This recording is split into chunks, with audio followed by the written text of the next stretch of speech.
জয় রাধে গুরু গৌরাঙ্গ জয়তী জয় কুঞ্জ বিহারী। রাধার প্রেম সাধ্য শিরোমণির তৃতীয় ভাগ, জয়দেবে রায় রামানন্দ ভাগ। রাস রজনীতে সুখদেবের রাসের কথা না তুলে বসন্ত শরৎ রাসের বর্ণনা না তুলে বাসন্তী রাসের আলোচনা শুরু করলেন। জয়দেব শ্রী রাধার মানের কারণটি স্পষ্টতর করিয়াছেন। প্রত্যেক গোপিকার পাশেই এক কৃষ্ণ আছেন। শ্রী রাধা দেখিলেন শ্রীকৃষ্ণ অপর গোপীর সঙ্গে নৃত্য করিতেছেন।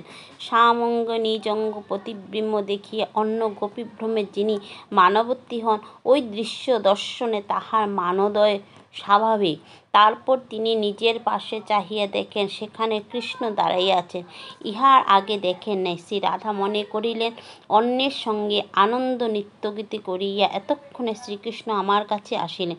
এই কথা ভাবিতে খণ্ডিতা নায়িকা ভাবে ক্রমে দুর্জয় মানবতী হইলেন। রাসমণ্ডলী ছাড়িয়া চলিয়া গেলেন। ক্রোধ করি রাস ছাড়ি গেলামান করি, তারে না দেখিয়া ব্যাকুল হইলা শ্রীহরি। এই কথা বলিয়া রামরায় জয়দেবের 2টি শ্লোক উচ্চারণ করিলেন। উচ্চারণ করিয়া কহিলেন, এই 2টি শ্লোকের অর্থ বিচার করিলে অমৃতের খনি উঠিবে। গীত গোবিন্দের 3য় সর্গের 2য় ও 3য় শ্লোকদ্বয়। এই শ্লোক দুটির মধ্যে রসতত্ত্বের কয়েকটি রত্ন লুকায়িত আছে। এই জন্য রামরায় অমৃতের খনি কহিয়াছেন। কৃপায় আলো লইয়া আমরা সেই খনির মধ্যে প্রবেশের চেষ্টা পাইব।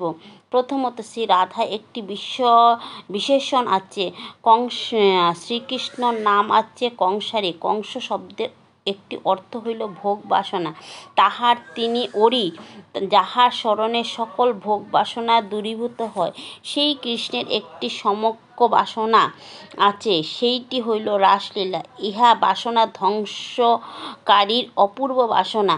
সেই রাসলীলার বাসনাতে একটি শৃঙ্খলা, সেইটি হইল রাধা। শ্রী রাধার দ্বারাই রাসলীলা শৃঙ্খলিত। আমরা পূর্বে বলিয়াছি, রাসলীলার প্রত্যেক গোপিকার স্বাধীনভাবে শ্রীকৃষ্ণকে পাইয়াছেন। এই কথা ঠিক বলা হয় নাই। যদি তাহাই হইত, তাহা হইলে একমাত্র শ্রী রাধা অন্তর্ধানে রাসমণ্ডলী ছিন্নভিন্ন হইয়া পড়িল কেন? বস্তুত রাসের তত্ত্ব কথাটি হইতেছে এই যে, সেই দিন শ্রী রাধার কৃপায় সকল গোপী রাধাতুল্য হইয়া শ্রীকৃষ্ণের সুখ বিধানে অধিকারিণী হইয়াছিলেন। শ্রী রাধা কৃপাসূত্রই মূল হেতু।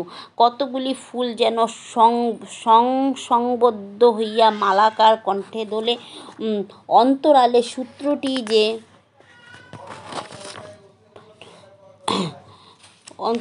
সূত্রটি যে তাহার মূল কারণ। ফুল স্বাধীনভাবে কণ্ঠে দোলে না, সূত্রই তাহার কণ্ঠে দুলিবার শক্তি দেয়। সূত্রটি ছিন্ন হইয়া ফুলগুলি কণ্ঠচ্যুত হইয়া ধূলায় লুটিয়া পড়ে। সেই শৃঙ্খলারূপিণী রাধাসূত্রই অন্তর্ধানে সমগ্র রাসলীলা বিপর্যস্ত। ইহাতে বোঝা যায় শ্রী রাধা সকল গোপীর শিরোমণি। দ্বিতীয়ত শ্রীকৃষ্ণের শ্রী রাধিকাকে অনুসন্ধান করিতেছেন। যিনি অনুসন্ধান বস্তু, তিনি আজ অনুসন্ধানরত। এই বৈপরীত্য অতীব আশ্চর্য কথা। আরও আশ্চর্য, অনুসন্ধান করিয়া অকৃতকার্য হইতেছে। তদুপরি চরম আশ্চর্য, অকৃতকার্য হইয়া অনুতাপ দগ্ধ হইতেছে। যিনি সর্বচিত্তকর্ষণ, তিনি আজ কাহার টানে আকৃষ্ট? সর্বরাধা কাহার আরাধনা নিযুক্ত? এই আরাধনার ধন শ্রী রাধা। যিনি সর্বসাধনার ধন শ্রীকৃষ্ণ, শ্রী রাধা তাহার আরাধনার ধন। সাধ্যধন যে শ্রীকৃষ্ণ, তাহারও শিরোমণি শ্রী রাধা, সাধ্য শিরোমণি। 3য় শ্লোকে আছে, রাধা মাধবয় হৃদয়ে। শ্রীকৃষ্ণকে হৃদয়ে ধারণ করিয়া ব্রজসুন্দরীগণকে ত্যাগ করিয়া পূর্বে বলা হইয়াছে, শ্রী রাধা ক্রোধ করিয়া মানবতী হইয়া রাস ছাড়িয়া চলিয়া গিয়াছেন। তৎপর বলিতেছে, রাধাকে হৃদয়ে ধারণ করিয়া শ্রীকৃষ্ণ চলিলেন। আবার রাধা অন্বেষিতা। যিনি নাই তাহাকে হৃদয়ে ধারণ করি কিরূপে? হৃদয়ে যিনি ধৃত, তাহার আবার অনুসন্ধান কীদৃশ? শ্রী রাধাকে হৃদয়ে ধরিয়া এক কথায় তাৎপর্য বুঝিতে হইবে। শ্রী রাধার ভাবকে হৃদয়ে রাধা ভাব লইয়া ব্রজসুন্দরীগণকে ত্যাগ করিয়া বিরহে রাধা ভাবময় হইয়াছেন। বিরহে তন্ময় জগৎ। হৃদয়ে রাধা ভাব ধারণে আর একটি বিশেষ হেতু আছে। শ্রী রাধাকে খুঁজিতে হইবে। শ্রীকৃষ্ণ খুঁজিতে জানেন না, চিরদিন সকলেই তাহাকে খুঁজিয়াছেন, আজ নিজে খুঁজিবেন। কিন্তু কিভাবে চরম অনুসন্ধান সম্ভব তাহা তো জানা প্রয়োজন। না জানিলে যিনি সর্বাধিক পরিমাণে জানেন তাহার কাছে শিক্ষার প্রয়োজন। ভাবাঙ্গীকার এই শিক্ষার প্রয়োজনে শ্রীকৃষ্ণ অভিসারে তীব্রতা, একাগ্রতা, চিত্তের একতানতা, এই সকল বিষয়ে শ্রী রাধার মন পূর্ণতম অভিজ্ঞতা তো আর কাহারও নাই। আর শ্রীকৃষ্ণের অভিসার শ্রী রাধা অনুসন্ধানে, কিন্তু কোথায় পাইবেন? বাহিরে বেগ আর অন্তরে আবেগ। তাই শ্রী রাধার ভাবটিকে হৃদয়ে ধারণ করিয়াছেন। শ্রী রাধা ভাব হৃদয়ে ধরিয়া হা রাধে বলিয়া নিয়ত অনুসন্ধানরত শ্রীকৃষ্ণই বক্তা শ্রী রামরায়ের সম্মুখে জিজ্ঞাসুরূপে উপবিষ্ট। ব্রজের অনুসন্ধানে পরম ধন বিদ্যানগরে গোদাবরীর তটে ধরা পড়িয়া যাইতেছে। সাধ্য শিরোমণি রাধা ভাব অতি মধুর। সেই ভাব যখন শ্যামসুন্দর অঙ্গীকার করেন তখন মধুরতর। সেই ভাবাঙ্গীকার যখন দেহকান্তি বদলাইয়া যায় তখন মধুরতম।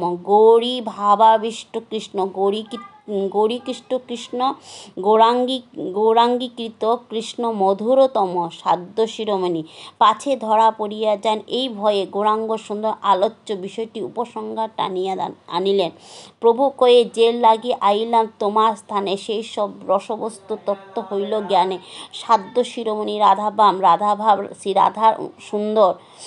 রাধাতেই সুন্দর, প্রাণকান্ত সুন্দরতর ভাব কান্তিময়, প্রাণকান্তে সুন্দরতম। সাধ্যের নির্ণয় শুনিয়া শ্রী প্রভু শুনিবার স্বাদ মিটে নাই। শ্রী রামরায়কে কহিলেন, এবে যে জানিল সেব্য সাধ্যের নির্ণয়, আগে আর কিছু শুনিবারে মনে হয়। আর কি শুনিতে চাহেন প্রভু? শ্রীকৃষ্ণের স্বরূপ, শ্রী রাধার স্বরূপ, রসতত্ত্ব, প্রেমতত্ত্ব, এইসব শুনিতে ইচ্ছা করিতেছেন। রায় বলিলেন, এসব তো আমি কিছুই জানি না। তোমার মন আমার অন্তরে যেমন প্রেরণা দিতেছে, আমি জিহ্বা তাহাই উচ্চারণ